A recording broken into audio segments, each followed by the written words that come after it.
Niroz qui est un grand fan d'Issam. Hein. Ça m'étonne pas. Ouais. Ah, le bandeau Issam. Ouais, mais c'est ce que j'ai dit, le skin de Il Issam. va donner à l'instant. Il se donne de la force. Et il part sur Pnoen City face à Phoenix donc. Qui. Voilà, ce match-up c'est simple. Est-ce que le Snake peut se placer et attention quand même. Il serait mort alors. Oui, il serait mort. C'est pour ça que j'ai eu très peur. La question c'est est-ce que Phoenix peut se placer ou est-ce que Niroz peut trouver les conversions et trouver les bonnes approches. Là on avait la grenade justement pour juste interrompre le combo de Niroz. Et l'idée pour Phoenix dans son plan 2 ça va être voilà, de se placer et d'empêcher Niroz d'approcher. Et pour l'instant...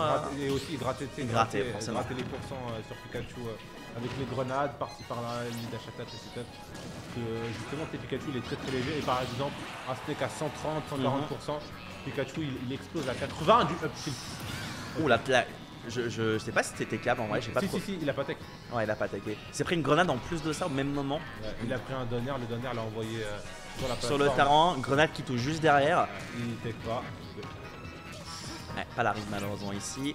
Et là Niroz a le bon réflexe ici, hein. Face à un Snake, tu peux pas rester sur la plateforme ici. Immédiatement, il attaque au centre et tu te replaces, c'est le plus important. Tu laisses pas Phoenix jouer son jeu, tu laisses pas l'opportunité de kill facile à un Snake.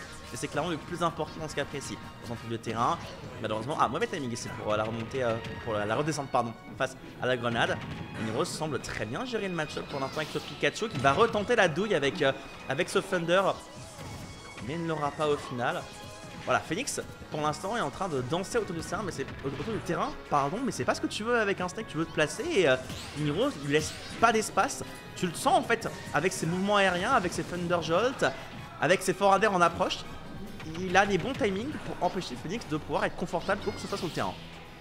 Ouais, là clairement, hein, Phoenix, je crois qu'il a tenté au moins 20 up tilt dans le vide. Comme ça, là, Niroz, il sait très bien les intentions qu'il a, il a juste à regarder, il a juste à attendre. Hein. Il ne précipite pas le jour de Pikachu. Pour le moment, il a clairement 2 stocks d'avance.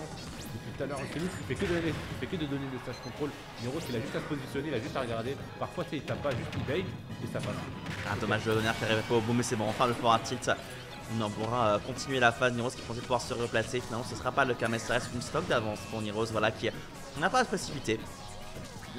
Phoenix s'est placé et c'est le timing où Niroz va avoir du mal. Ça va être à lui de forcer un repositionnement ou forcer une erreur. Et Pikachu est très fort pour faire ça avec sa mobilité et avec des aérioles qui sont relativement forts. Pour l'instant, il n'a pas approché et l'erreur elle est là. Cette dash attack, beaucoup trop optimiste, ça ouvre une superbe conversion à Niroz. Malheureusement, le backer ira pas dans le bon sens et ça permettra à Niroz voilà, à Phoenix pardon, de pouvoir se replacer au niveau du stage. Il a eu le temps même de placer un C4 et ça c'est pas punissable non plus malheureusement puisque Niroz était bien positionné avec ce Thunder et au final plus de peur que de mal pour Niroz qui voilà, punit l'erreur, n'arrive pas au bout de son idée certes mais au final reste gagnant dans les champs surtout après ce forward smash à la plateforme. Oh la ride, la ride de parfaite, malade mental, la ride de psychopathe, d'agresseur, de tueur, de tout ce que vous voulez.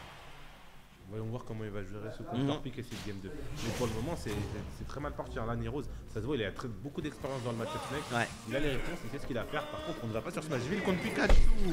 Oh. Aïe aïe aïe. Aïe aïe aïe aïe. Galère. Et puis là, tu viens de voir ce forward tilt. Hein. Tu viens de voir cette précipitation ici.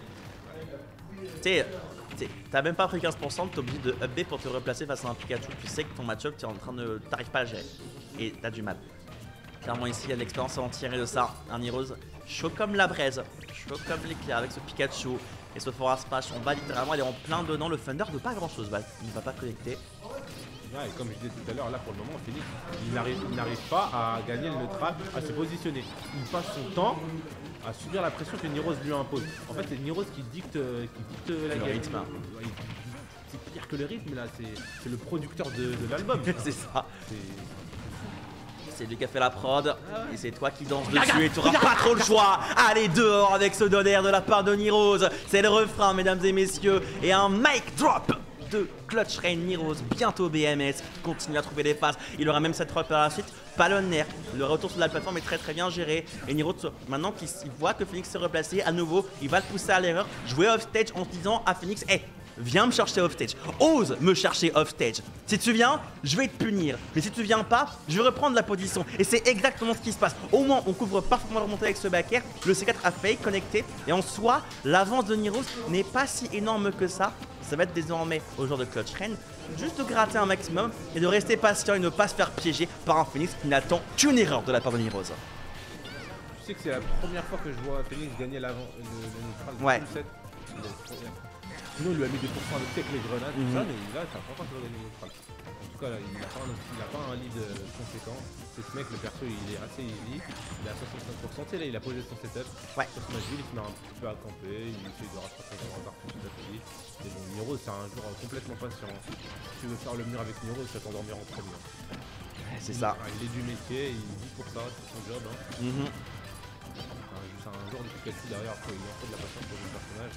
En plus, même quand le snake joue sur la plateforme, si tu pars au backer et que tu te mets en dessous du shield, même si tu prends quelques frames de lag en plus, c'est pas grave, t'atterris en bas et le snake n'a pas d'option pour obtenir dans ce cas précis. Et là, c'est en train de dérouler. C'est en train de dérouler pour Niro si on n'a pas d'avantage. Ça devient un saut. Non. Le backer au final n'ira nulle part, mais c'est pas si grave que ça.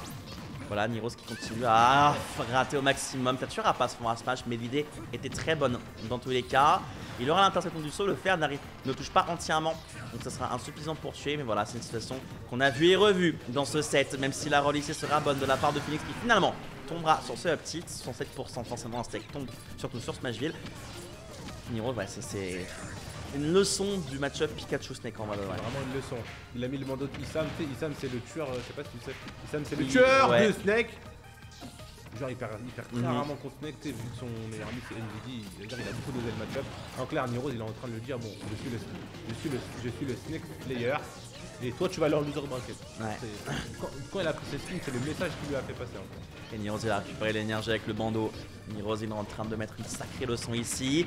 Et le Dragon avec le fer, le backer par la suite, il pourrait en terminer ici. Maintenant, oh, je me demande si un backer aurait pas été à la fois plus safe et aurait à la fois juste tué tout simplement. Non, même si la danse avec le down smash, ça aurait pas tué, tu penses? Ouais, le backer, elle aurait pas tué.